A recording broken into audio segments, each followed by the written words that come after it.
کیا آپ نے کبھی سوچا کہ درود ابراہیمی کے آخر میں ہمیشہ دو الفاظ آتے ہیں، حمید اور مجید؟ یہ دونوں صفات آخر ہر بار کیوں دہراتی جاتی ہیں؟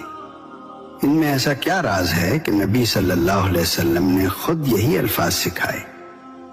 آج ہم اسی روحانی راز کو کھولیں گے جو شاید آپ نے پہلے کبھی نہ سنا ہو۔ درود ابراہیمی کے آخر میں جب ہم کہتے ہیں انک حمید مجید تو بظاہر یہ صرف دو الفاظ لگتے ہیں، لیکن حقیقت میں یہ درود کی روح اور قبولیت کی ضمانت ہے۔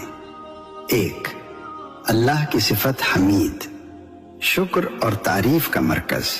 حمید کا مطلب ہے وہ ذات جو اپنی تعریف آپ ہے، جس کی ہر نعمت کا شکر ممکن ہی نہیں، جو ہر حال میں تعریف کے لائق ہے۔ درود پڑھتے ہوئے جب ہم حمید کہتے ہیں تو ہم اعلان کرتے ہیں کہ یا اللہ، ہم جس رسول پر درود بھیج رہے ہیں اس کا مقام بھی تیری ہی عطا کردہ عزت ہے، یعنی درود میں تعریف خدا چھپی ہوئی ہے۔ دو، اللہ کی صفت مجید، عظمت اور شان کی بلندی۔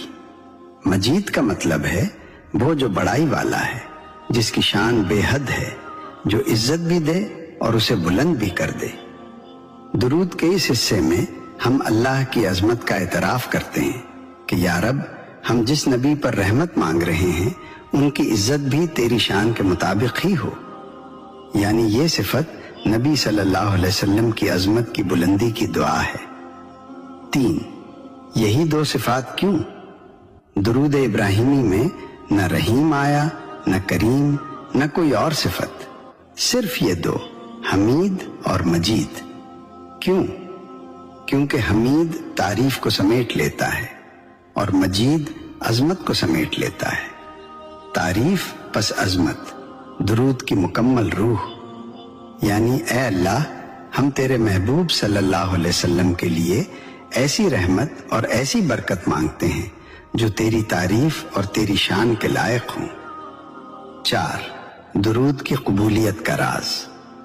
جب ہم اللہ کی صفات کا ذکر کرتے ہیں، اللہ دعا واپس نہیں کرتا، اسی لیے درود کے آخر میں ان دونوں صفات کو رکھا گیا تاکہ درود بے حد قبول ہو جائے۔